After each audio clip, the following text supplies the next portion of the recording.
My mother looked me dead in the eye at Thanksgiving dinner, in front of 18 relatives, and my sister's new fiancé, and said, "We always knew Elena would be the family disappointment. We just didn't realize how spectacularly she'd fail at everything." The table went silent. My sister Victoria smirked into her wine glass, while my father nodded slowly, like this was simply an unfortunate fact everyone had accepted long ago.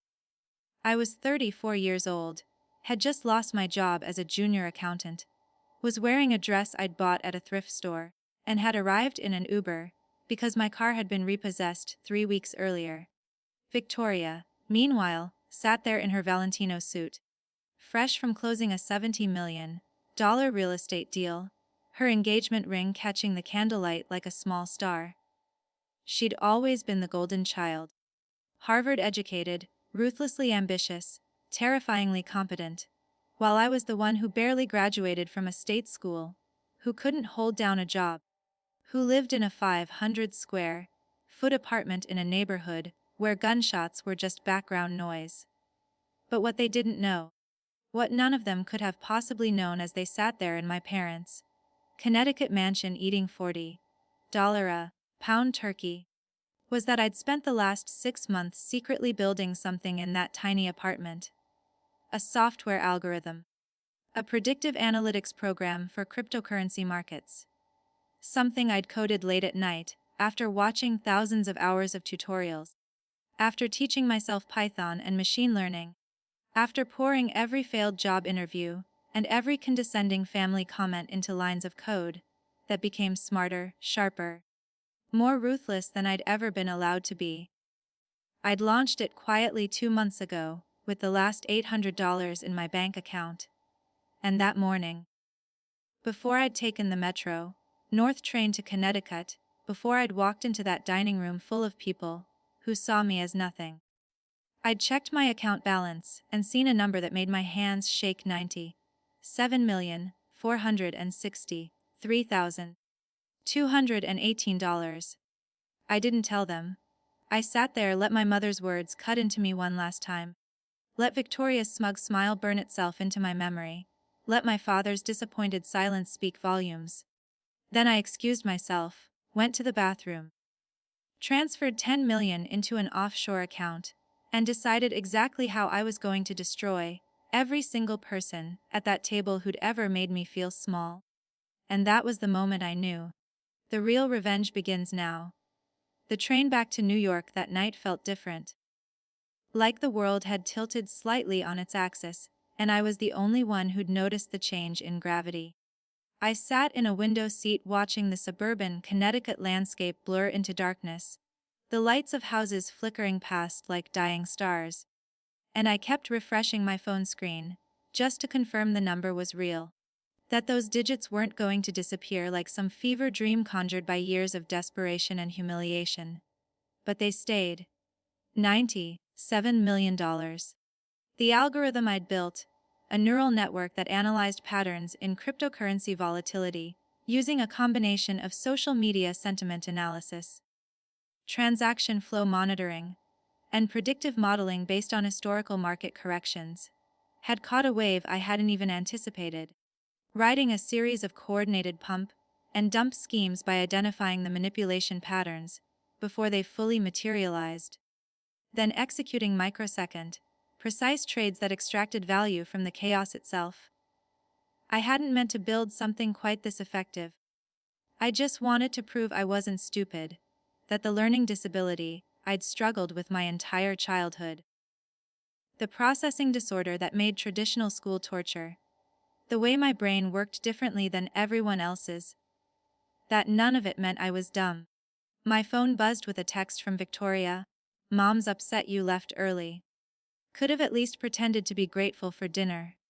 I stared at those words, at the casual cruelty embedded in every letter, and felt something cold and sharp crystallize in my chest. Grateful.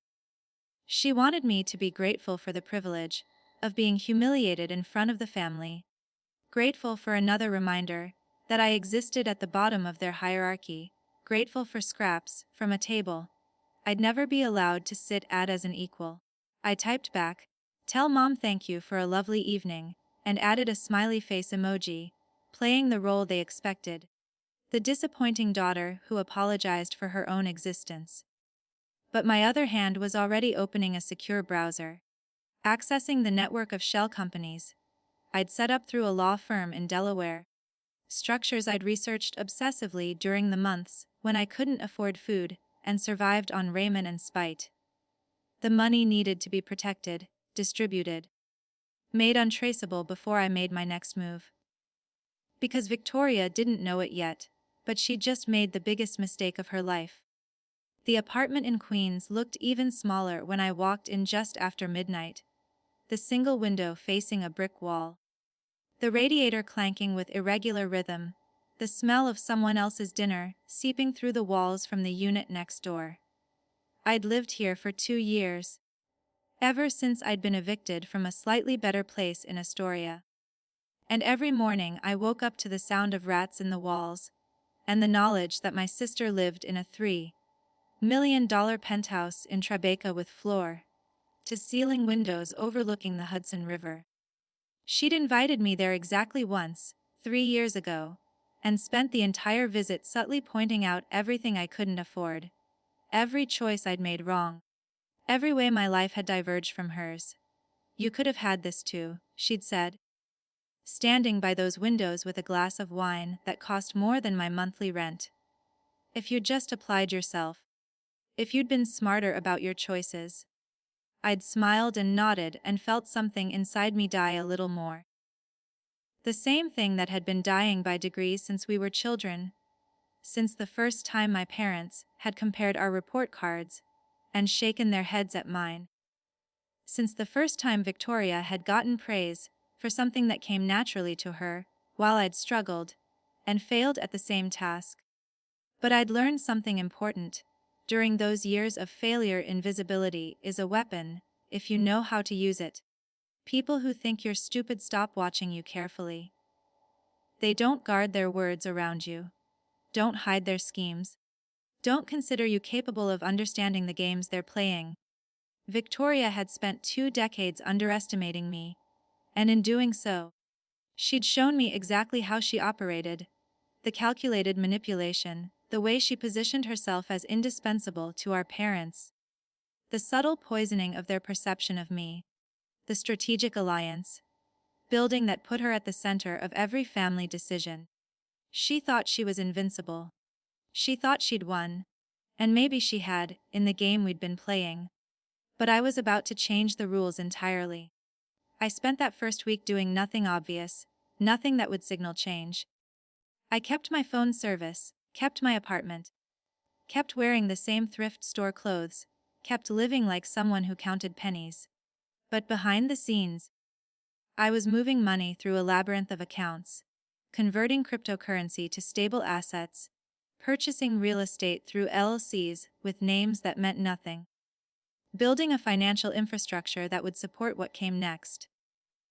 I also started researching Victoria with the same intensity I'd applied to learning code, compiling information about her business dealings, her social connections, her vulnerabilities.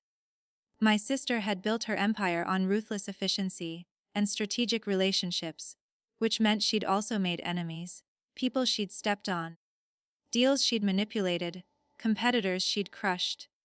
I needed to understand her world completely before I entered it, needed to know every pressure point, every alliance that could be fractured, every secret she thought was buried deep enough to stay hidden. The breakthrough came on a Thursday afternoon, when I was sitting in a public library in Jackson Heights, using their Wi-Fi to access records I couldn't risk searching from my home network. I'd been tracking Victoria's real estate investments, specifically a development project in Long Island City that she'd spearheaded 2 years ago, a luxury residential tower that had been plagued with construction delays and cost overruns. The public records showed standard corporate structures, but when I referenced the contractor information with building permits and violation reports, I found something interesting. A pattern of payments to a shell company that didn't seem to provide any actual services, money flowing out of the development budget into an entity that existed only on paper, registered to an address that turned out to be a UPS store in Delaware. It could have been simple fraud, someone skimming from the construction budget, but the amounts were too precise, too carefully calculated to be random theft. This was structured, intentional, and when I traced the shell company's registration documents, I found a name I recognized: Robert Chen, one of my father's old business associates, someone who'd been at that Thanksgiving dinner, sitting 3 seats down from Victoria, laughing at my mother's joke about my failures. The pieces started connecting in ways that made my pulse quicken. Victoria wasn't just successful through talent and hard work.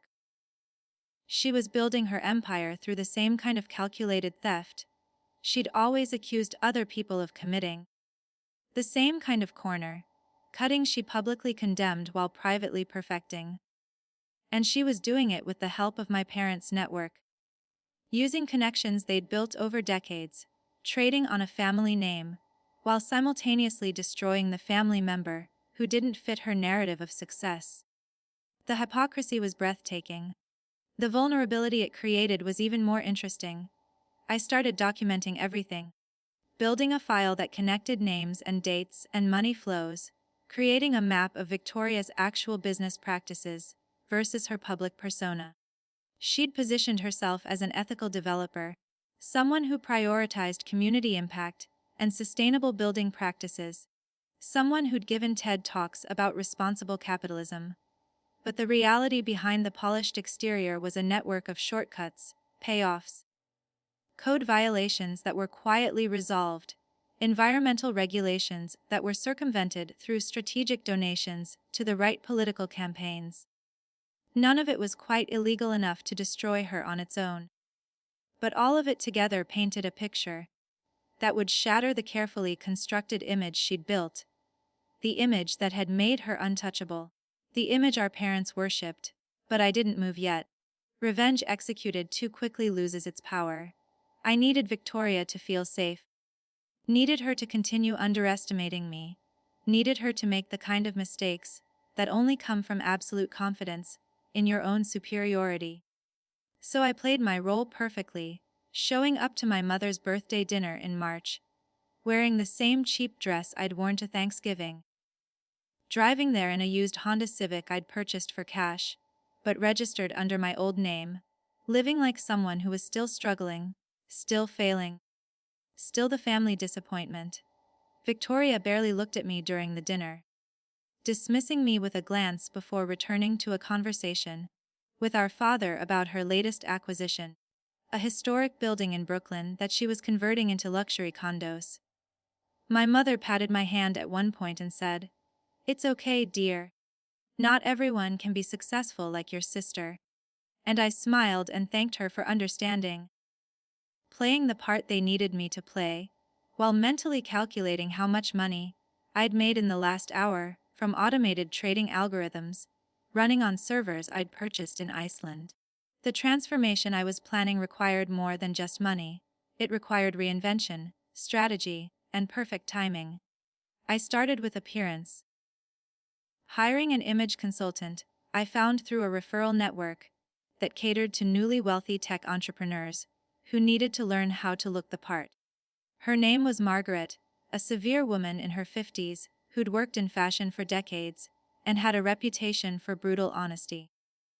She took one look at me in our initial consultation, in a coffee shop in Manhattan, where a single latte cost more than I used to spend on groceries for a week, and said, "You dress like you're apologizing for existing." That ends today. Over the next 2 months, she rebuilt my entire presentation.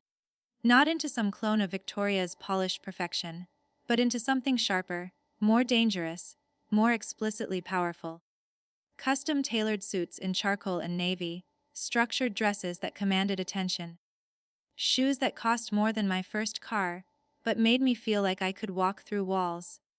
She taught me how to hold myself differently, how to own space instead of apologizing for occupying it, how to make eye contact that didn't ask for permission, but demanded respect. I also hired a speaking coach, a former trial attorney, named David, who specialized in helping people develop presence an authority in their communication.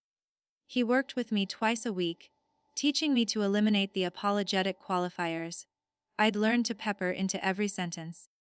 The "I think maybe" and "if that's okay" phrases that signaled submission, the uptalk that made statements sound like questions. He made me practice speaking in declarative sentences, owning my words, projecting confidence even when I felt uncertain. "You're not the dumb one," he told me during one session, after I'd delivered a presentation about my algorithm's architecture, with newfound authority. "You never were. You were just surrounded by people who needed you to believe that, to maintain their own sense of superiority." The observation hit harder than I'd expected. And I realized that part of my revenge wasn't just about destroying Victoria. It was about destroying the version of myself I'd been forced to become. The diminished, apologetic ghost who'd learned to make herself smaller to avoid their contempt. By late spring, I was ready for the first public move.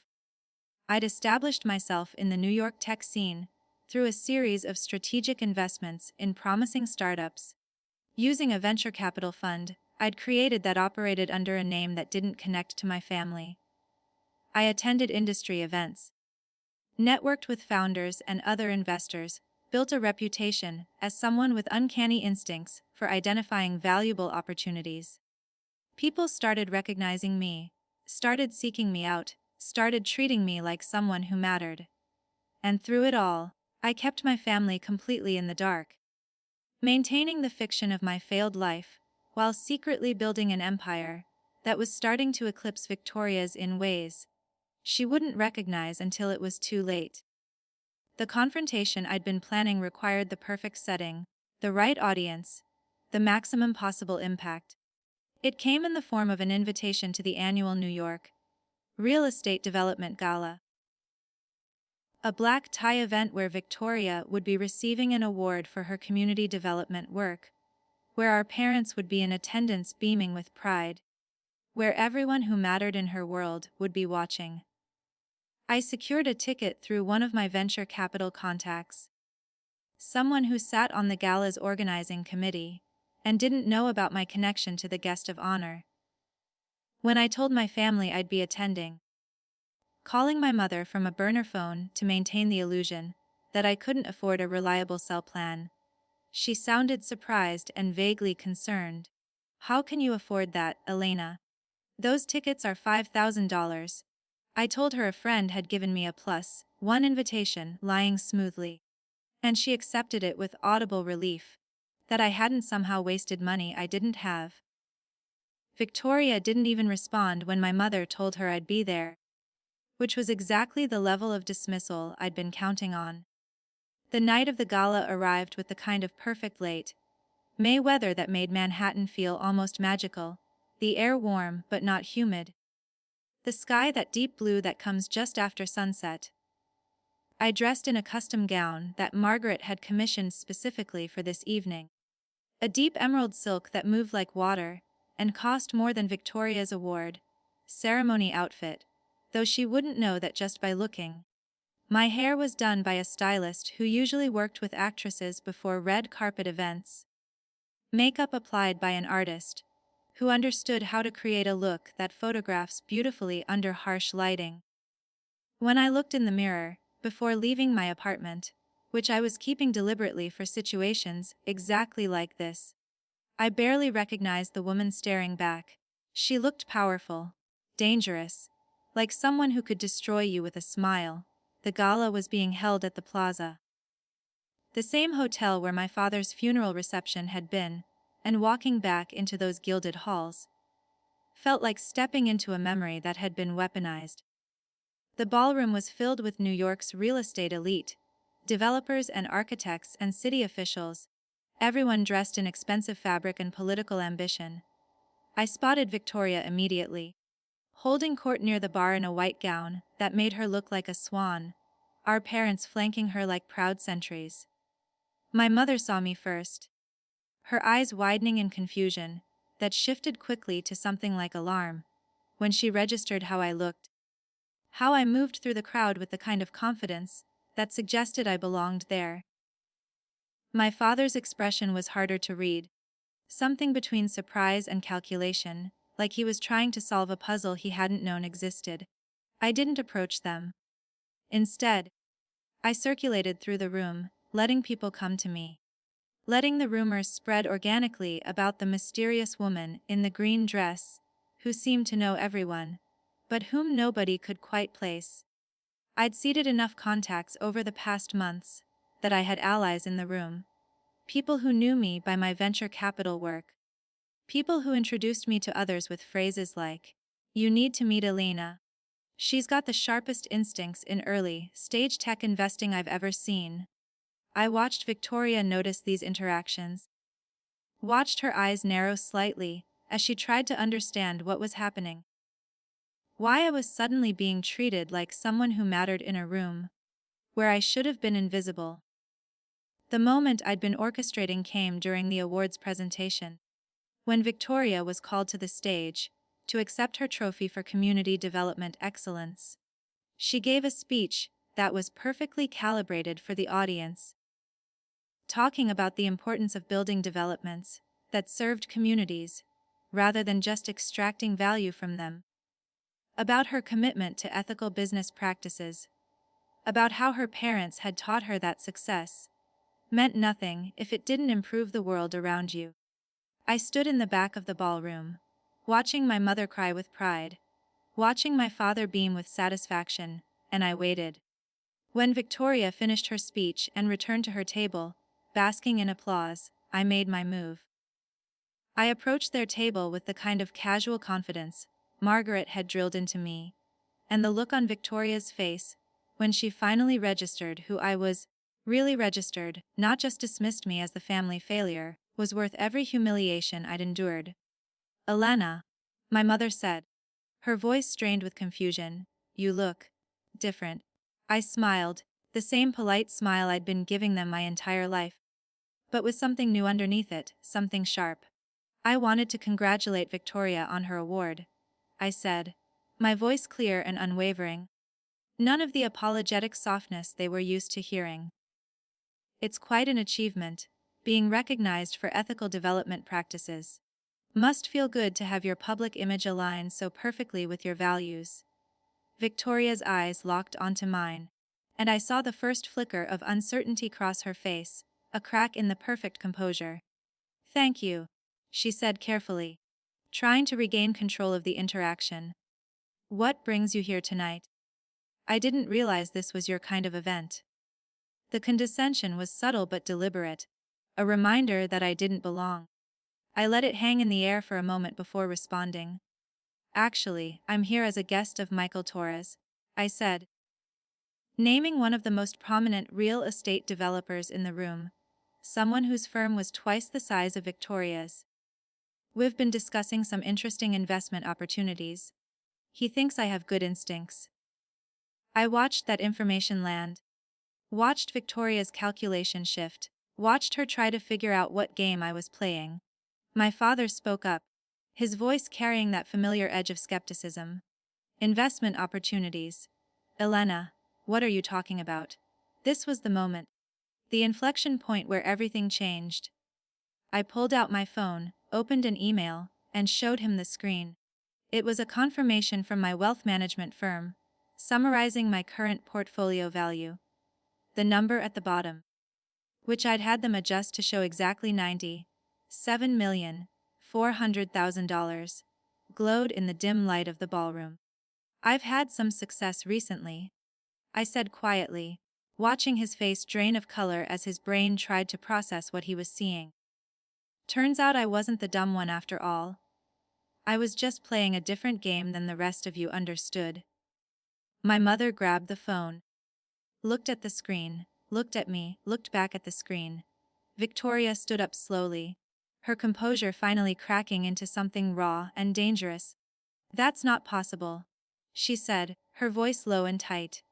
"You don't know anything about making money, you can't even hold down a job." I cut her off, my voice sharp enough to draw attention from nearby tables. "I built a predictive algorithm for cryptocurrency markets. It's been running for 6 months. That's how much I've made, and it's growing every day." while you were all laughing at me for being a failure. I was teaching myself skills you couldn't comprehend if you tried. Building something you'd never think to look for, because you were so convinced I was too stupid to accomplish anything meaningful. The words hung in the air like a detonation, and I watched my family's faces cycle through shock, disbelief, and something that looked almost like fear. Around us, people were starting to notice the commotion, starting to lean in with the kind of interest that wealthy people have for other people's disasters. Victoria's award sat on the table between us, a meaningless trophy for a meaningless achievement, and I felt the power dynamic shift so completely that it was almost physically tangible. "You're lying," Victoria said, but her voice wavered slightly, uncertainty creeping in. "This is some kind of scam, some desperate attempt to." I interrupted her again, pulling up another screen on my phone. This one showing a wire transfer confirmation from 2 hours earlier. $20 million moved from one of my accounts to a charitable foundation I'd established. A donation that would be announced in the morning along with my name, making me one of the largest individual donors to educational programs for children with learning disabilities in the New York area. "I made that transfer today," I said, my voice carrying to the tables around us now, people openly staring. $20 million to help kids like I was. Kids who get told they're stupid because their brains work differently. That's more money than you've donated to anything in your entire life, Victoria. And it's just the beginning. I turned to my parents, saw my mother's hands shaking, saw my father's face frozen in an expression I'd never seen before. Something like respect mixed with horror at having so completely misjudged his own daughter. "You spent 34 years making me feel worthless." Every disappointed look, every comparison to Victoria, every comment about how I'd never amount to anything. "You built my entire identity around being the dumb one, the failure, the embarrassment. And I believed you. God help me, I believed you for so long." My voice cracked slightly on those last words, real emotion breaking through the controlled performance. And I let it show because this moment wasn't just about power, it was about pain, about years of accumulated wounds, finally being acknowledged. "But you were wrong. And the worst part is, you were wrong because you never actually looked at me. Never tried to understand how I thought or what I might be capable of, if you'd given me even a fraction of the support you gave Victoria. You just wrote me off. And in doing so, you missed everything that mattered." I took a breath, steadied myself, let the armor of my new confidence settle back into place. "So thank you for that. Thank you for underestimating me so completely that I learned to work in the shadows, that I developed skills you'd never think to monitor, that I became dangerous in ways you'll never see coming." Victoria's face had gone white, her carefully constructed composure completely shattered. And I realized that this public humiliation, this reversal of every dynamic we'd ever had, was more devastating to her than any amount of money could be. She'd built her entire identity on being superior to me, on being the successful one, the smart one, the one who deserved everything while I deserved nothing.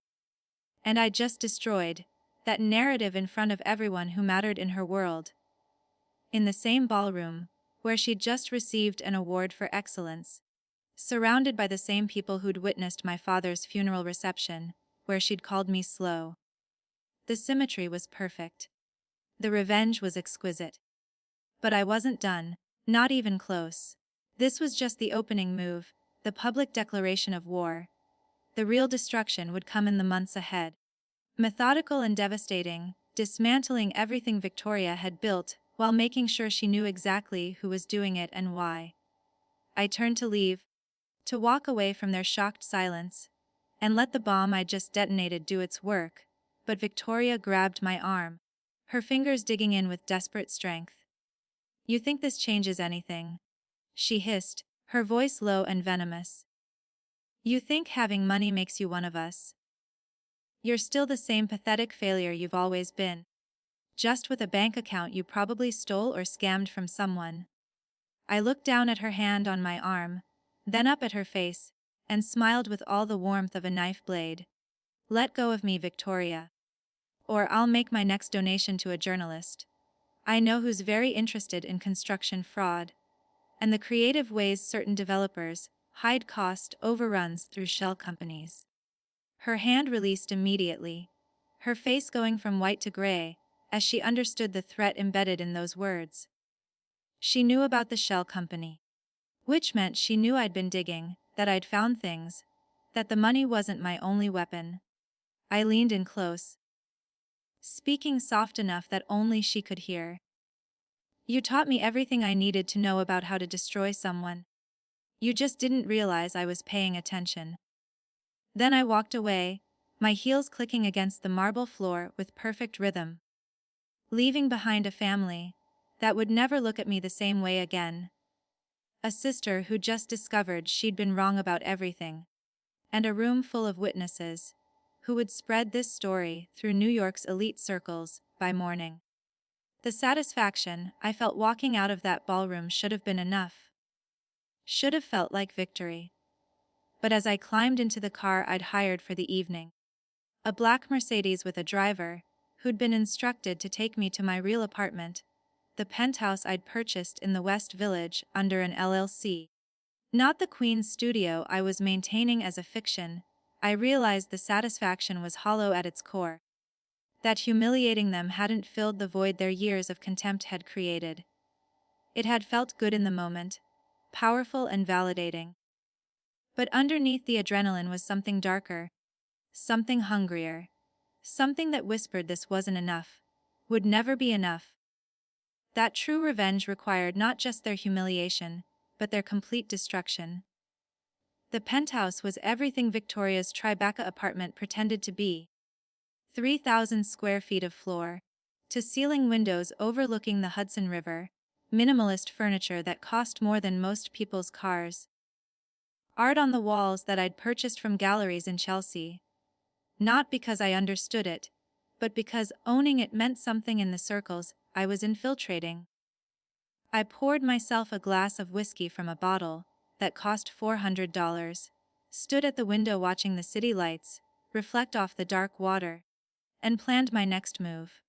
Victoria would be in damage control mode now, trying to figure out how much I knew, how much I could prove, whether the threat about the shell company was real or just a bluff.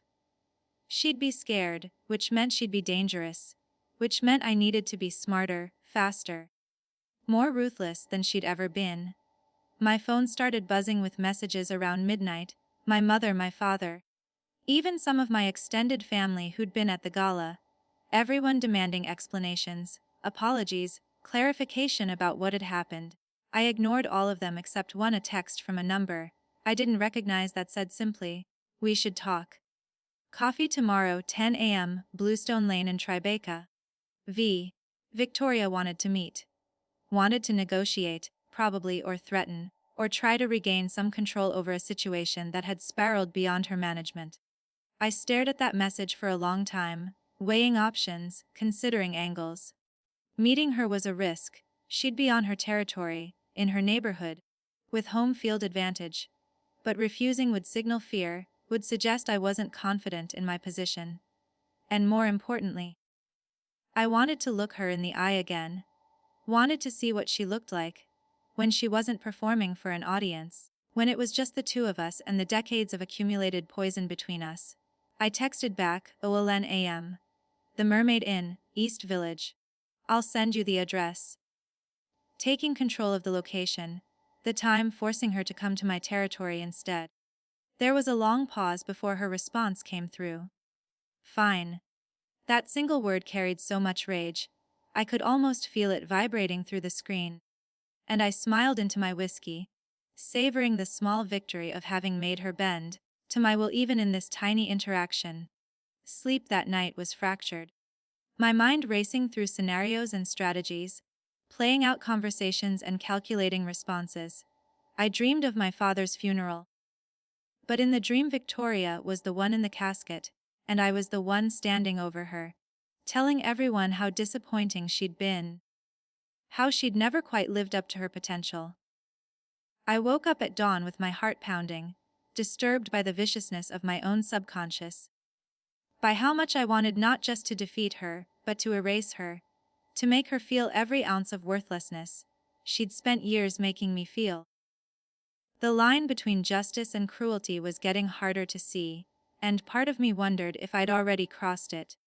If the person I was becoming in pursuit of revenge was someone I'd recognize when this was all over.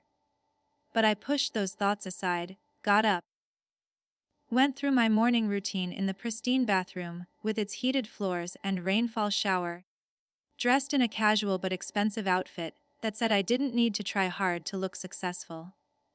By the time I walked into the Mermaid Inn at 11 a.m., I'd rebuilt my armor completely, every trace of doubt or guilt carefully compartmentalized. Victoria was already there, sitting at a corner table wearing sunglasses despite being indoors, probably trying to hide the fact that she'd been crying or hadn't slept. She looked smaller somehow, diminished, and I felt a savage pleasure at the observation, before forcing myself to neutrality. I sat down across from her without greeting, ordered a coffee from the waiter, who appeared immediately, and waited for her to speak first. She stared at me for a long moment, and when she finally removed her sunglasses, I saw that I'd been right. Her eyes were red, rimmed and exhausted. "What do you want?" she asked, her voice hoarse. "Money. Is this just extortion?" "Because if you think you can," I held up a hand, cutting her off. "I don't want your money, Victoria. I have more than you do now, and it's growing faster than you could ever match. This isn't about money." She leaned back, trying to regain some composure, trying to find an angle that made sense to her transactional view of the world. "Then what? Revenge. You want to destroy me because Mom and Dad like me better. That's pathetic, Alina. They didn't just like you better." I interrupted, my voice quiet but sharp. "They made me believe I was worthless. They spent my entire childhood comparing me to you, using you as a weapon to beat me down every single day. Do you know what it's like to grow up in a house where everyone thinks you're stupid? Where every mistake is proof of your fundamental inadequacy? Where every success is treated like a fluke or an accident? Where your own mother looks at you with disappointment, so constant it becomes background radiation?" I felt emotion rising in my throat and forced it down, refused to give her the satisfaction of seeing me break. "You participated in that. You encouraged it. You built your entire identity on being better than me. And you made sure everyone knew it, made sure I knew it, made sure there was never any doubt about who mattered, and who didn't." Victoria's jaw tightened. And for a moment I thought she might actually apologize, might show some hint of remorse or understanding. But then her expression hardened into something cold and familiar, the mask she wore when she was doing business, and I realized she was incapable of seeing me as anything other than a competitor or a threat. "You were always going to fail," she said flatly. "That's not my fault or Mom and Dad's fault. You just didn't have what it takes, and we all knew it. If you've somehow stumbled into money now, good for you. But that doesn't change what you are fundamentally. It doesn't make you smart or capable or worthy of respect. It just makes you lucky." The words should have hurt. Should have cut the way they were designed to. But instead I felt something like relief. Like she'd just shown me exactly what I needed to see.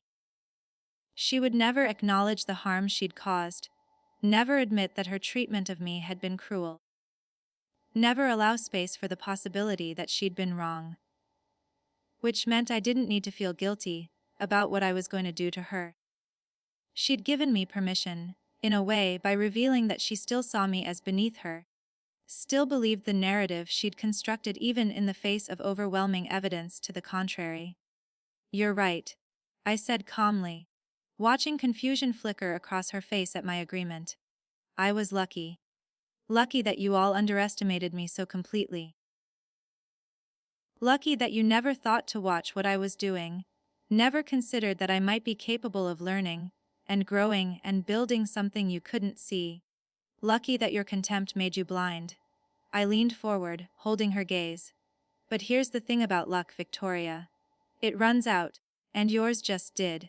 I slid a folder across the table, manila and ordinary looking, containing copies of the documents I'd compiled about her shell company schemes, her code violations, her ethically questionable business practices.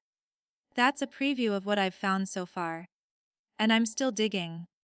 Every shady deal, every corner you've cut, every lie you've told to build your reputation. I'm going to find it all, document it all, and then I'm going to destroy you with it. Not quickly. Not all at once. Slowly, methodically. Taking apart everything you've built piece by piece, until there's nothing left but ruins, and the memory of how good you used to have it. She opened the folder with shaking hands, her face going white as she scanned the first few pages, seeing her own secrets reflected back at her in documented detail. You can't. This would ruin me, she whispered, the reality of her vulnerability finally crashing through her defenses. If this gets out, I lose everything, my business, my reputation, probably my freedom if anyone decides to prosecute. She looked up at me, and for the first time in our entire lives, I saw fear in her eyes when she looked at me. Real, genuine fear. Alana, please, I'm sorry. I'm sorry for how we treated you, I'm sorry for everything. Just don't do this. We can work something out, we can.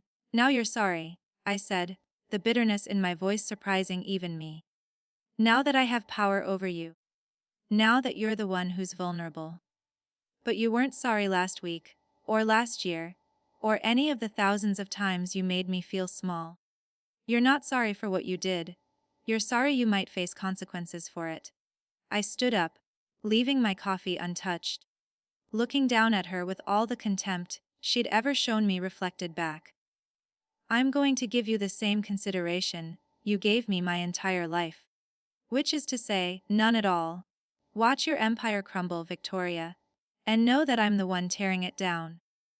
I walked out of that restaurant feeling something dark and powerful coursing through my veins, a sense of control that was almost intoxicating. But as I made my way back to my penthouse, navigating the crowded East Village sidewalks, where people moved around me like I was just another anonymous New Yorker, I felt my phone buzzing insistently in my pocket. I pulled it out to find 17 missed calls from my mother, and a voicemail that was just her crying, asking me to please call her back, saying that she didn't understand what was happening, but that we needed to talk, that family was important, that we could fix this. The sound of her distress should have made me feel guilty, should have triggered some instinct to comfort or explain. Instead, I felt nothing. Or worse than nothing. I felt satisfaction that she was finally experiencing a fraction of the pain she'd contributed to creating in me. I called her back from my apartment, standing at those floor-to-ceiling windows with the city spread out below, like a circuit board of light and possibility. She answered on the first ring, her voice thick with crying. Helena, sweetheart, what's going on? Victoria told us you threatened her, that you have some kind of information about her business dealings. This isn't like you. This isn't. I cut her off, my voice colder than I'd ever used with her before. This isn't like who, Mom? The dumb daughter you all gave up on. The failure you apologized for at dinner parties. You're right, this isn't like that person. Because that person was a fiction you created to make yourselves feel superior. The real me. The person I actually am when I'm not being crushed under your expectations and contempt. You never met her. You never wanted to. There was silence on the other end, broken only by her ragged breathing. Then, one never meant to make you feel that way. We were just worried about you. You struggled so much in school. You couldn't keep a job. We thought we were being realistic about your limitations. The word limitations hit like a physical blow, and I had to grip the edge of the window frame to keep my voice steady. You thought you were being realistic. You thought you were helping. But what you were actually doing was destroying me, day by day, comment by comment, disappointed look by disappointed look. You turned my learning disability into evidence of fundamental inadequacy, instead of just a different way of processing information. You let Victoria use me as a punching bag to boost her own ego. You made your love conditional on achievements I was never going to reach using the methods you valued. Alana, that's not fair. My mother started. But I was done letting her rewrite history, done letting her pretend their cruelty had been concern. Fair. I laughed, the sound harsh even to my own ears. You want to talk about fair? Was it fair when Dad introduced me to his colleagues as the artistic one? Because he was embarrassed to admit, I barely graduated college. Was it fair when you told me at my own graduation party that at least I'd tried my best, even though it wasn't very good? Was it fair when Victoria got a car for her 16th birthday, and I got a lecture about managing expectations and understanding that not everyone could have everything? The memories were pouring out now. Years of accumulated wounds that I'd never allowed myself to fully acknowledge, let alone express. We gave you opportunities. My mother tried again, her voice defensive now. You gave me scraps, I corrected. You gave me whatever was left after Victoria got the best of everything. And then you blamed me for not being grateful enough, for not achieving enough with those scraps, for not somehow becoming successful despite having none of the support or resources, or basic faith in my abilities that you showered on her. I took a breath, forcing myself to stay controlled, to not descend into pure anger. I'm done accepting your version of reality, Mom. I'm done pretending that your treatment of me was normal, or acceptable, or anything other than emotional abuse, disguised as parental concern. And I'm especially done protecting Victoria from the consequences of her actions, just because she's your favorite.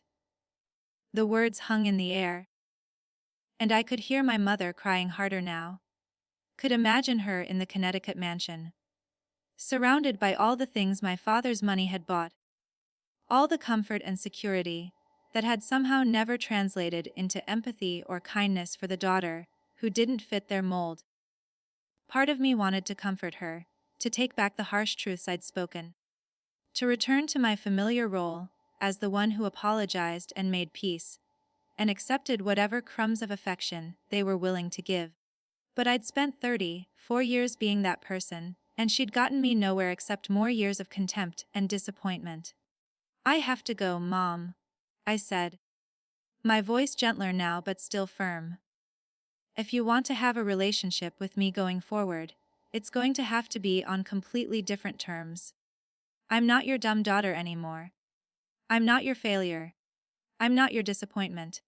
I'm a successful woman who you spent decades refusing to see. And if you can't adjust to that reality, then we don't have anything more to say to each other.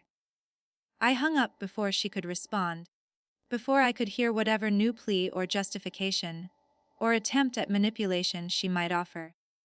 My hands were shaking slightly as I set the phone down on the marble counter, adrenaline and emotion making my whole body feel electric and unstable. I'd just drawn a line with my mother that couldn't be uncrossed. Had made it clear that the old dynamics were permanently shattered. There was no going back from this. No returning to the comfortable predictability of being the family scapegoat. I declared war on all of them. And wars like this didn't end in reconciliation. They ended in total victory or total destruction. Over the following weeks, I executed the next phase of my plan with surgical precision. I'd established relationships with 3 investigative journalists who specialized in business corruption, feeding them carefully selected pieces of the information I'd compiled on Victoria's dealings. I didn't give them everything at once. That would have been too obvious, too traceable back to me. Instead, I leaked different aspects to different reporters, creating a web of investigations that appeared independent, but all pointed toward the same conclusion.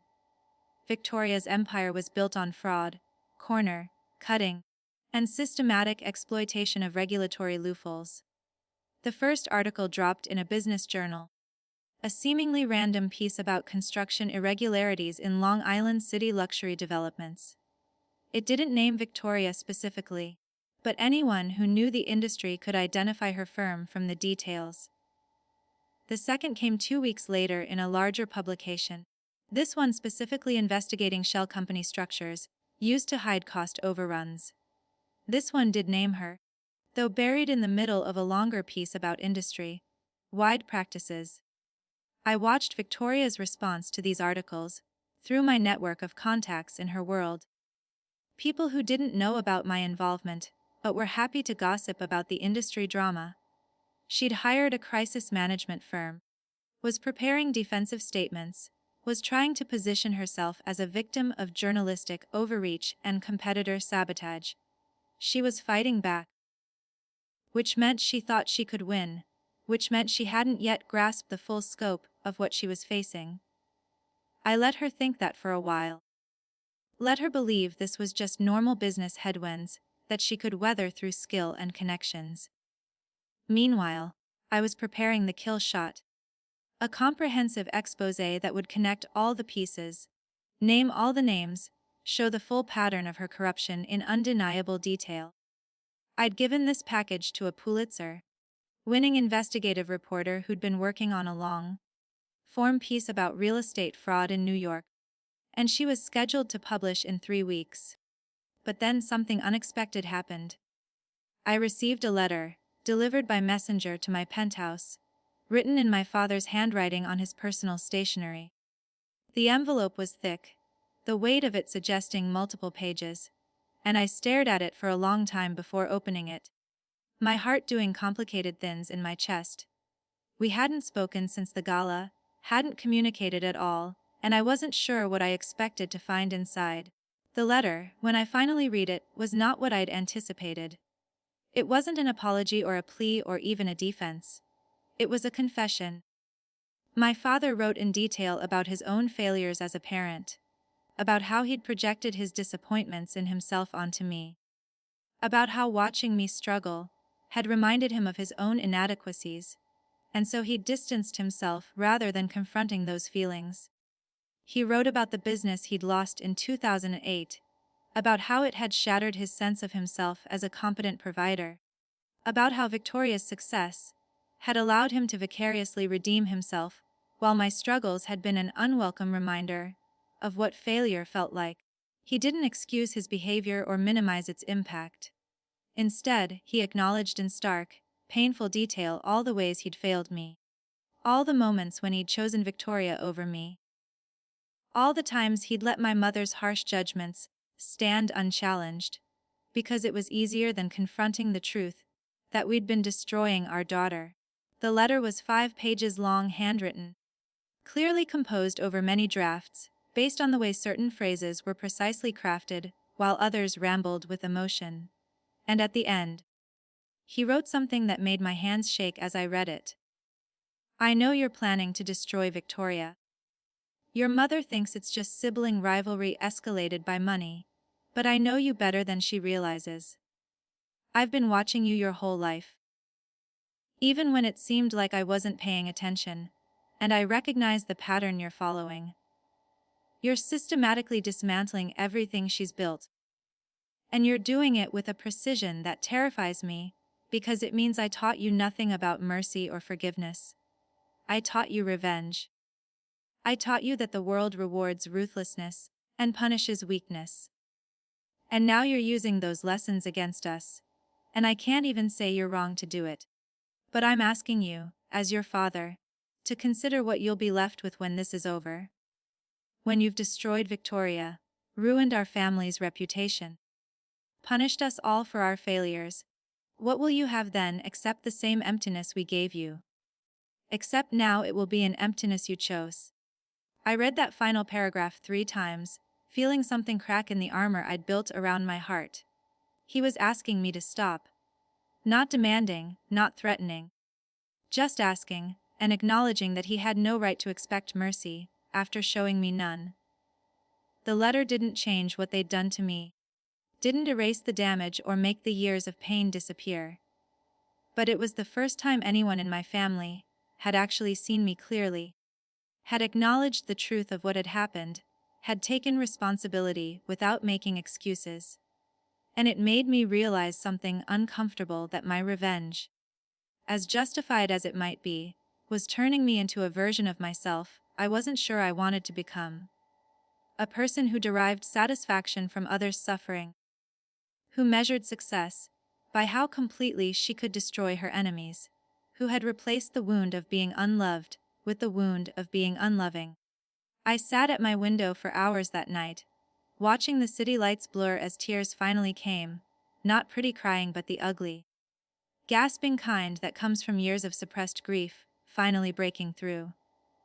I cried for the little girl I'd been, the one who'd tried so hard to please parents who would never be pleased, who'd built her entire identity around trying to be good enough for people who'd decided she never would be.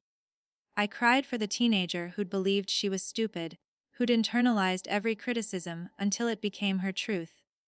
I cried for the adult I'd become, the one who'd learned to make herself small, and apologetic and invisible. And I cried for the person I was becoming now, the one who'd gained power and money and success, but was using it all to inflict the same kind of pain that had nearly destroyed her. The next morning, I called the investigative reporter who was preparing the comprehensive exposé on Victoria. "I need you to kill the story," I told her, my voice hoarse from crying and lack of sleep. There was a long pause. "Elena, we're 3 weeks from publication. I've invested months in this investigation. The editors are expecting." I cut her off. "I know. And I'll compensate you for your time for the story you're losing.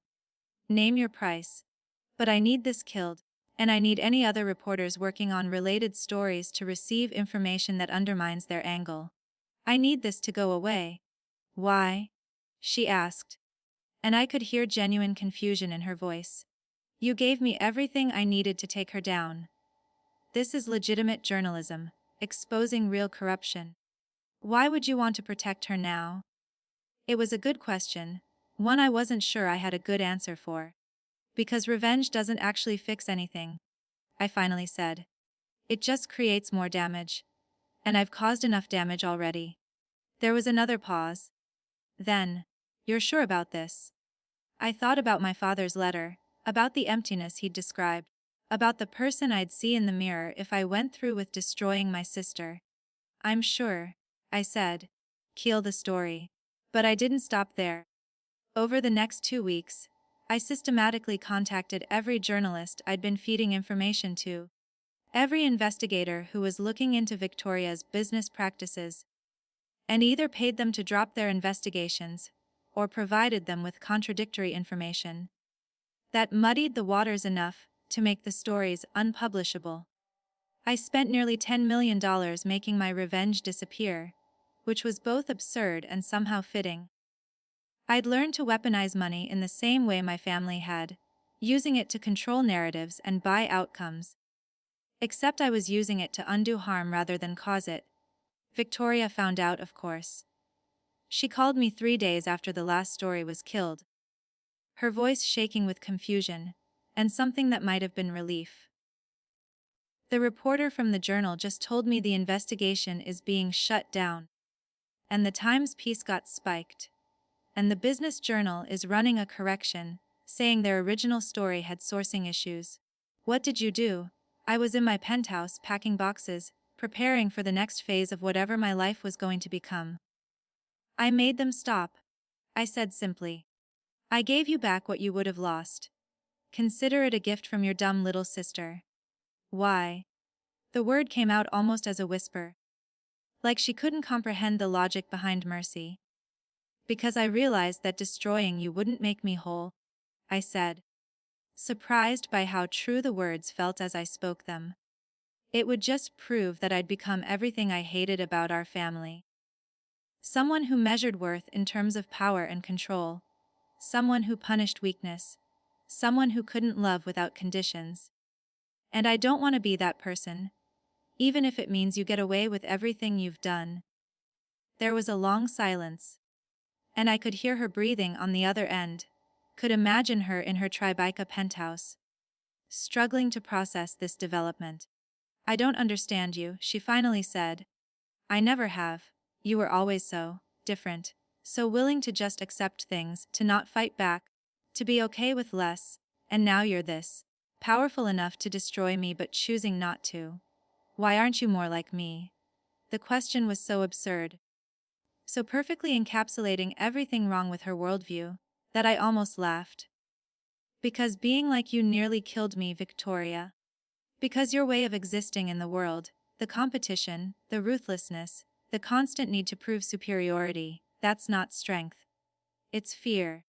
Fear that if you're not on top, you're nothing. Fear that if you're not better than everyone around you, you have no value. I'm choosing not to be like you, because I finally figured out that I have value regardless of how I compare to you, or anyone else. I'm sorry, she said suddenly, the words coming out in a rush. For everything. For how I treated you, for using you to make myself feel better. For never defending you to mom and dad, for all of it. I am. I don't know how to be different than this. I don't know how to not compete. To not need to win. But I am sorry. For whatever that's worth. It was worth something, though not as much as it would have been if it had come years earlier. Before the damage had calcified into permanent scars. Thank you for saying that, I replied. It doesn't fix anything, but it's a start. If you want to actually be different, to actually change how you treat people, that's on you. I'm not going to fix you or save you or teach you how to be a better person. But I'm also not going to destroy you. We're even now. What you do with that second chance is your choice. I hung up before she could respond, before the conversation could devolve into negotiations or promises or empty gestures toward reconciliation. I'd said what needed to be said. Drawn the boundaries that needed to be drawn. And now it was time to figure out what came next for me. Who I wanted to be now that I wasn't defined by their contempt, or by my revenge against it. The answer came gradually over the following months. I sold the penthouse, moved to a smaller but still comfortable apartment in Brooklyn. A place that felt more like home than the monument to success I'd been living in. I started a foundation focused on educational support for children with learning disabilities, using my money to create the kind of resources I'd never had. Hiring teachers and therapists and advocates who understood that different didn't mean deficient. I continued running my trading algorithms, but shifted most of my focus to the foundation work, finding more satisfaction in helping kids who reminded me of myself than in accumulating more wealth I didn't need. I also started therapy. Something I should have done years earlier. Working with a psychologist who specialized in family trauma, and helping me untangle the complicated knot of love and resentment I still felt toward my parents. My relationship with them remained strained, formal, marked by careful conversations that avoided old wounds while not quite healing them. My mother still didn't fully understand what she'd done wrong, still thought that, because she'd never meant to hurt me, the hurt somehow didn't count. My father, to his credit, kept trying to bridge the gap, sending letters and making occasional awkward phone calls. Attempting to build something new from the ruins of what we'd had. I accepted his attempts with cautious appreciation. Not quite forgiveness but not burning rage either. Just a complicated middle ground, where we could exist as people who damaged each other, and were trying to do better. Victoria and I maintained a distant truce. We saw each other at family gatherings, exchanged polite conversation about our work, avoided anything too personal or real. She'd made some changes to her business practices, whether from fear of future exposure, or genuine remorse I couldn't say. But at least the worst of her corrupt behaviors seemed to have stopped. We would never be close. Would never have the kind of relationship that sisters were supposed to have. But we could exist in the same room, without destroying each other. Which was its own kind of progress. The real transformation happened internally, in the way I'd learned to see myself. I'd spent 4 years accepting their narrative about who I was, believing I was the dumb one, the failure, the disappointment. Then I'd spent several months building an opposite narrative, trying to prove I was actually superior, more capable, more deserving than any of them. But both narratives were prisons. Both required me to define myself in relation to them, rather than on my own terms. The freedom came when I finally understood that I didn't need to prove anything to anyone, that my worth wasn't contingent on their recognition or approval, That I could be successful or unsuccessful, smart or struggling, wealthy or poor, and still be fundamentally okay. Fundamentally deserving of love and respect and dignity. 2 years after the gala, I was invited to speak at a conference about supporting neurodivergent entrepreneurs. I almost declined.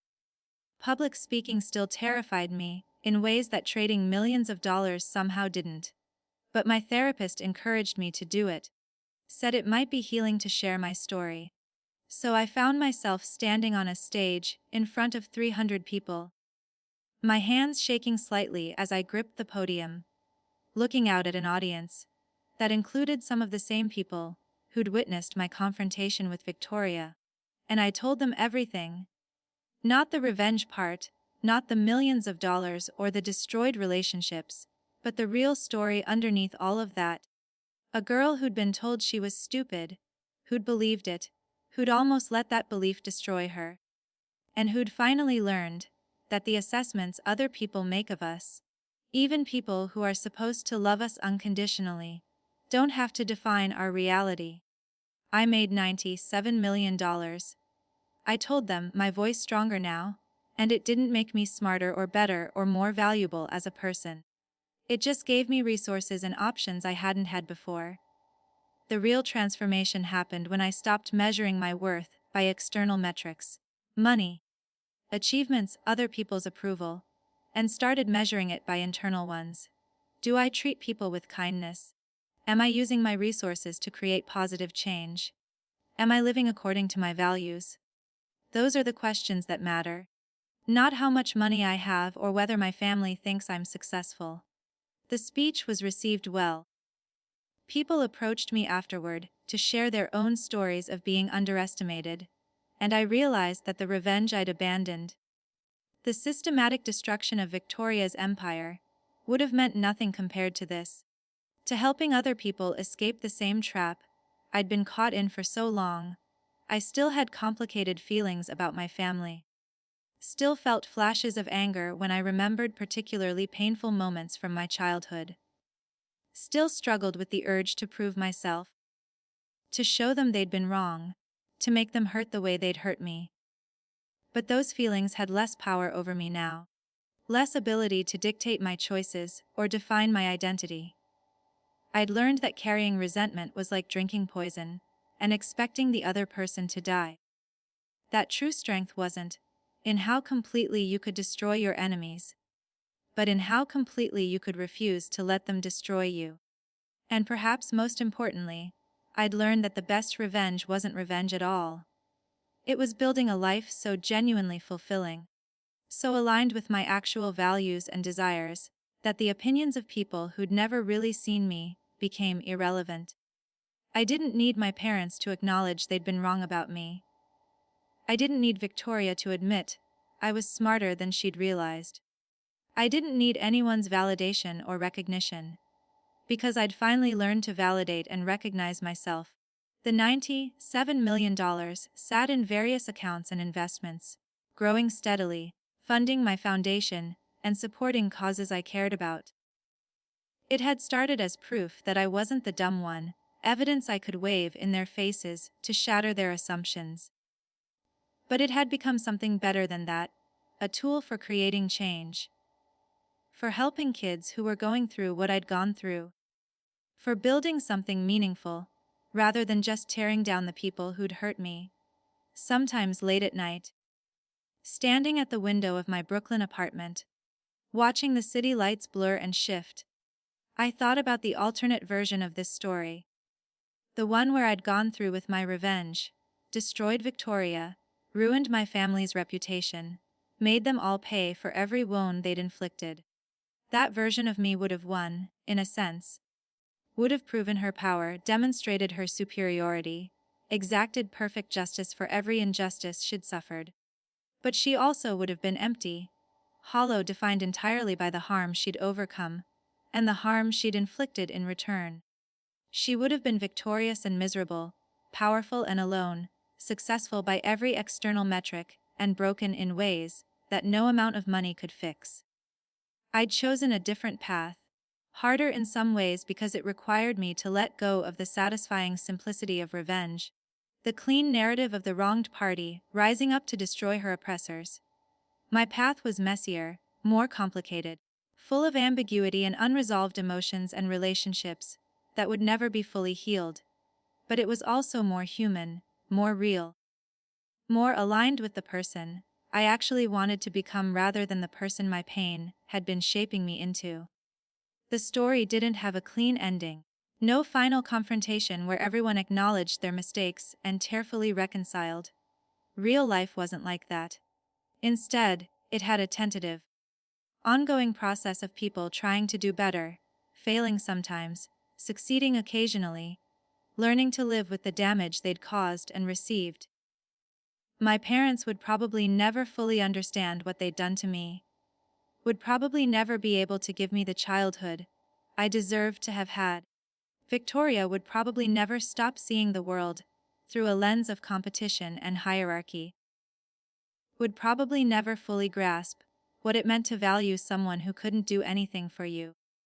And I would probably always carry scars from the years of being made to feel worthless. Would probably always have moments where old wounds reopened, and I had to choose again not to retaliate, not to make them hurt the way they'd hurt me. But within those limitations, within the reality of permanent imperfection, there was something like peace.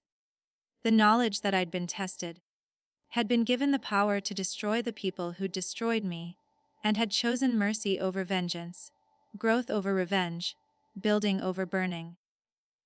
That choice had cost me the satisfaction of seeing them suffer, had required me to give up the narrative of righteous retribution I'd been constructing. But it had given me something more valuable, the ability to look at myself in the mirror and recognize the person staring back.